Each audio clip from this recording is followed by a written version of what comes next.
The song that we would have been singing in those days. People sang very political songs. It was very, if I say fashionable, I don't mean to cheapen it, but it was. I mean, we were all kids in duffel coats. I always say to people, you couldn't really tell the males from the females.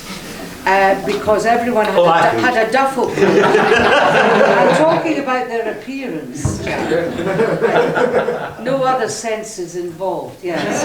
Everyone had a duffel coat and a pair of 501s, and they all had a middle parting, and the hair came down here, and if you saw a beard sticking out, that was the boy. Now this song, this is a song that,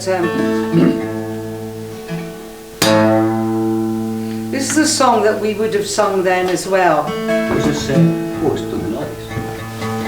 Pardon? I can join you on this one, yeah. Now the reason I love this song, and I've revived it, and if I sing folk music at home, which I don't do all the time, my normal job is slightly different, but when I include traditional songs, this is a song I love, because the girl in this song, it's a Scots song of sort of rural courtship, but the girl in this song, she kind of stalks this young ploughman. She's kind of stalking him, really. He doesn't know what she's doing, but she's kind of watching him from behind sheds and things. While he's ploughing the fields, and she's standing behind trees. I like the look of him. Anyway, so that's what I particularly liked about it. So I think it has a sort of sauciness to it as well. This is called The Ploughman Lads. To yonder den, there's a ploughman lad, and some summer's day he'll be all mine, and sing laddie-I, and sing laddie-O.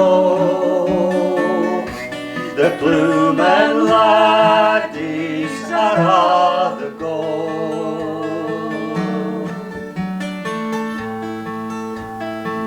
I love his teeth, and I love his skin. I love the very cart he hurls in, and sing laddie-I, and sing laddie-O. The ploughman laddies are all the go.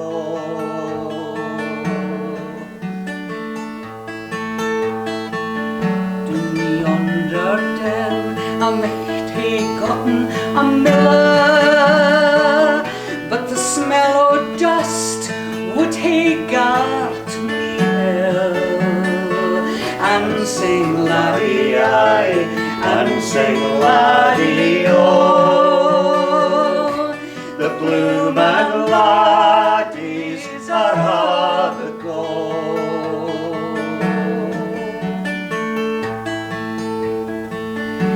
Yonder too, a mate he gotten a merchant, but all his gear wasn't worth a groat. And sing laddie-I, and sing laddie-O. The ploughman laddies are all the go.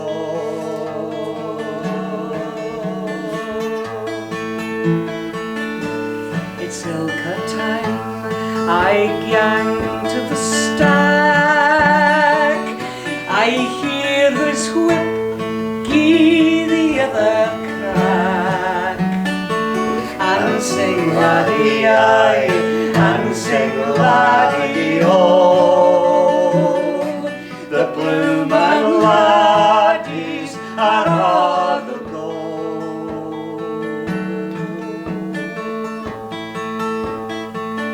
I see him coming free yonder too,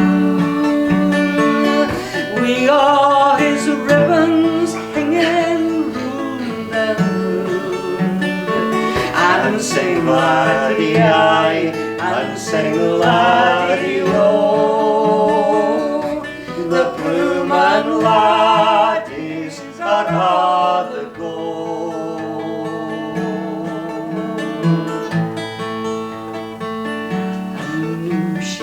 forgotten her plume and lad, as bare as ever he came frae the blue. And sing laddie aye, and sing laddie oh, the bloom and laddies are all a go.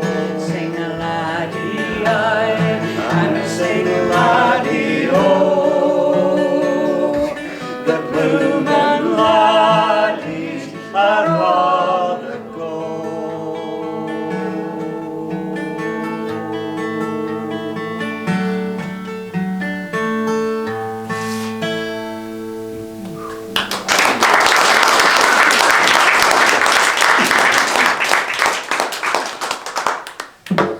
All right, so we mentioned earlier, and if folk were here back, Philip was here, I know, earlier this year, a performance that people were doing in here, and I sang this song then.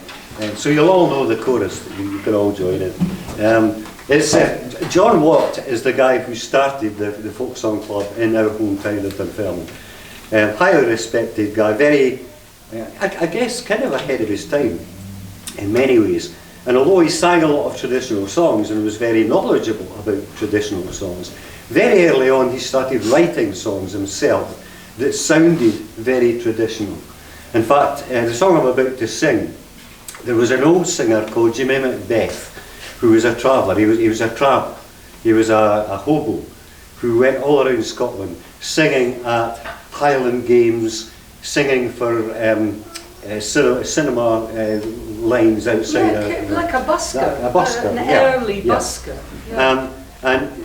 John organised a concert in our hometown of Dunfermline, and we were both there. And Jimmy Macbeth was on the bill, and he sang this song, written by the guy who organised the concert, our friend John Watt. And after it was all over, Jimmy came up to John and said, "John, that's an old Fife song, you know, a song from the county of Fife. Yeah. You should be singing that," not knowing that John had written it. And John said that was the finest compliment he had ever heard. So it's called Pittin Weem, Joe. Now I need to explain a couple of words. Pittin Weem is the name, our county of Fife. If you look at a map of Scotland and look at the east side, just above Edinburgh, you'll see there's a bit that sticks out that is exactly the shape of the head and chest of a Scotty dog. I mean, honestly.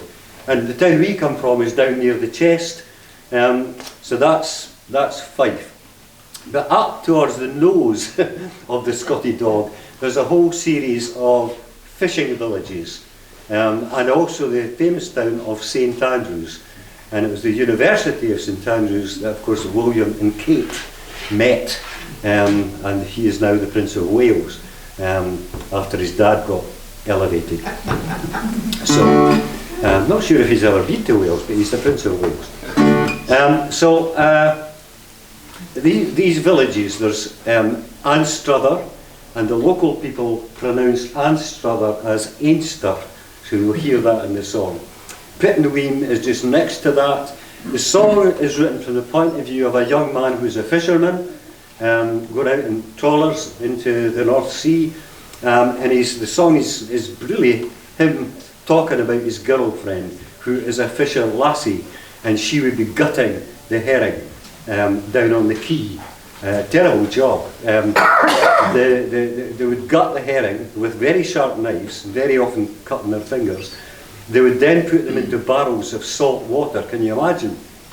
And salt water cuts on your fingers. I mean, just a terrible job. But anyway, so he's singing to her, and her name is Jo, J-O, not Joe, a guy that, you know, sort of, I don't know, Josephine or something like that. So she's called Pittin Weem Jo, and that's the name of this song. And it's got a chorus, you'll be pleased to It's know. a really good chorus. Oh, a gang whale lass frae Pittin Weem, she's every fisher laddie's dream. She guts the herring down by the quay and saves her kisses just for me. Oh, Pittin Weem, Pittin every fisher laddie's dream.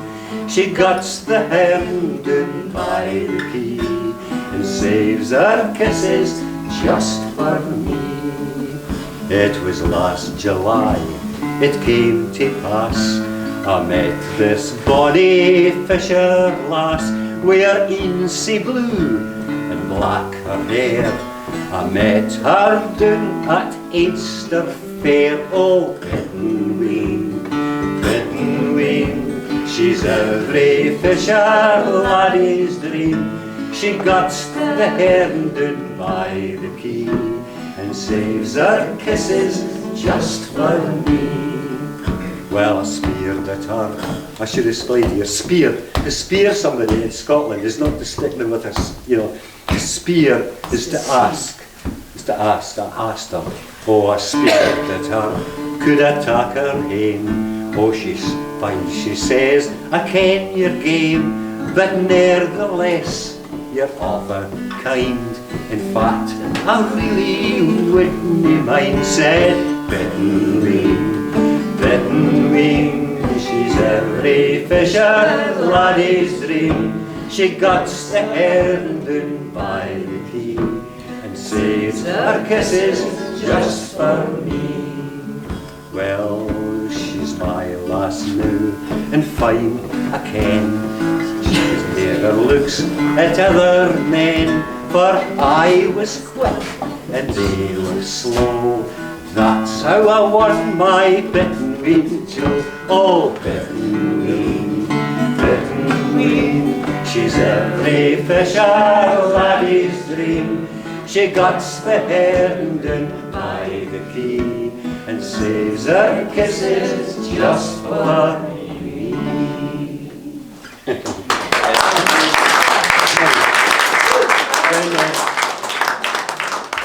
Our friend John, about 5 or 6 years before he died, and he died 2 or 3 years ago, he developed arthritis in his hand and he couldn't play the guitar anymore.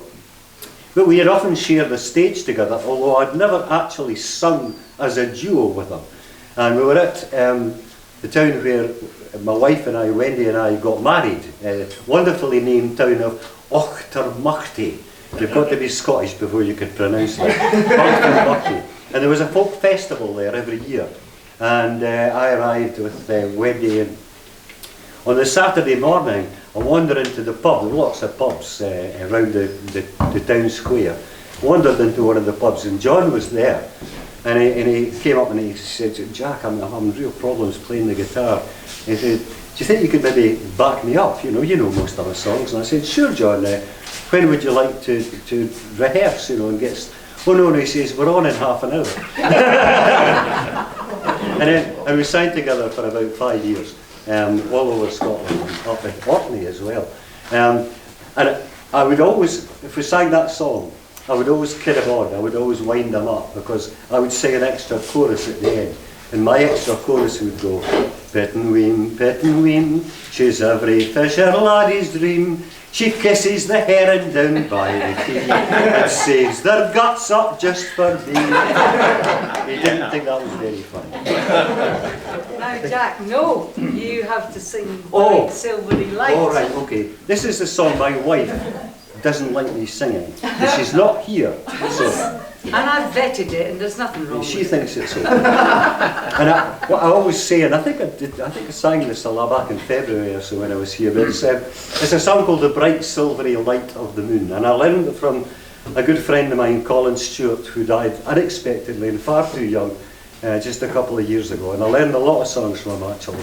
Wonderful guy, originally from Aberdeen, and there are versions of this song all over the place. And in fact, whenever Wendy says to me, no, you can't sing that, I said, look, in 1962, Pete Seeger came to the biggest concert hall in Edinburgh on a tour of Europe. He had just come from Russia, where he'd been touring, and he sang a Russian translation of exactly this song, the song with this theme to it. And you find these songs all over the world, and all over America here as well. So, it's not PC, but you know.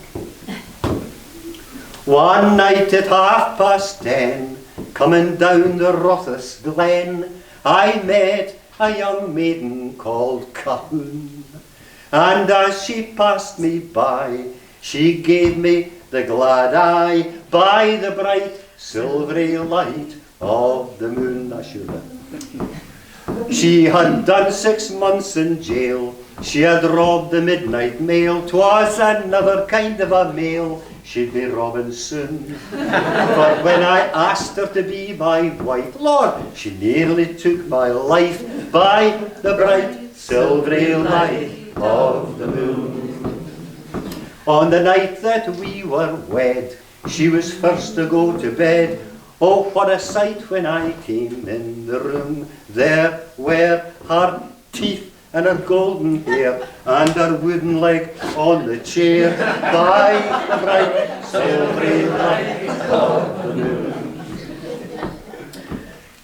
As I gazed on her spare parts, her face all covered in what, I realised I'd been a silly loon, for I had married, don't you see, half a woman and half a tree, by the bright silvery light of the moon.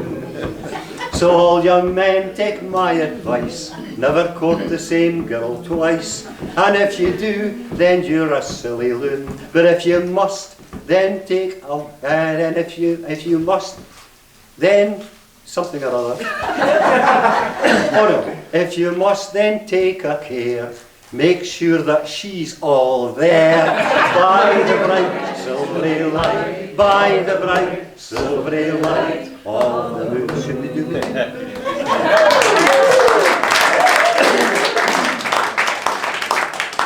Right. Follow that. First of all, I want to thank the wonderful Jim Lloyd, who's loaned me this 1973 Yamaha guitar. I used to have one of these, and it got stolen out of a car in London in about 1974. But it didn't have the electrical option on it. But it's a really sweet guitar, and very kind of Jim to loan this to me. This is so I didn't have to spend half an hour tuning up.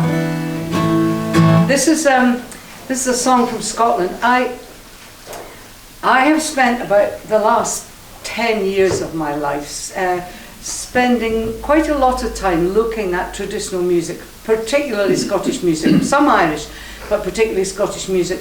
Very often what I do now, and some people would say it's a sort of desecration, but I don't see it like that, is that if I don't like the tune, if I like the text of a song and I don't like the tune, I just write another tune. So this is a case in point. I did my album, which is in Edinburgh, and I've forgotten to bring any with us. There's a track on that called The Ballad of the Speaking Heart, which I've done much the same with. But this is a well-known Scots song with a rather sort of bland tune, and it's a bit kind of rumpty-tum. So I decided that as the story was a dark story, it needed a dark tune.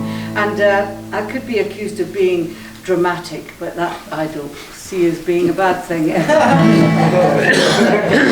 So this is called Willie's Drowned in Yarrow. Yarrow is a river in the borders of Scotland.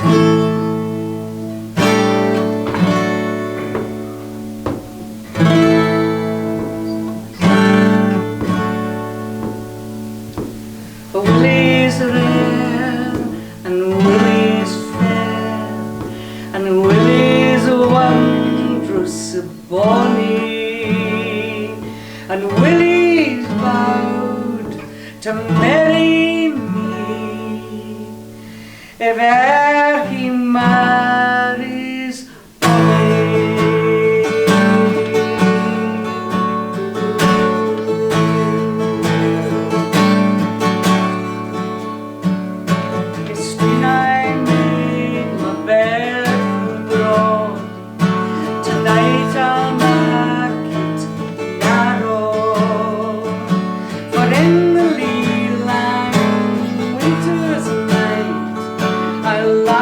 Twice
just to lighten